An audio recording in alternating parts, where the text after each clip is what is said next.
皆さんこんにちは。ユニーズクックへようこそ。ユニーでございます。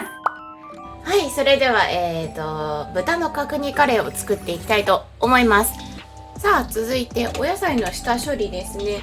それでは早速、ホールスパイスなどを炒めていきます。生姜、ニンニクを入れていきます。あと入れていきます。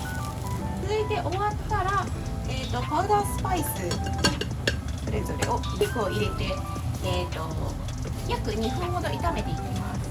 で、お水を入れて蓋をして弱火で10分ほど煮ていきます。ここからココナッツオイル、ココナッツミルクですねを入れていきます。それではこちらで完成ですね。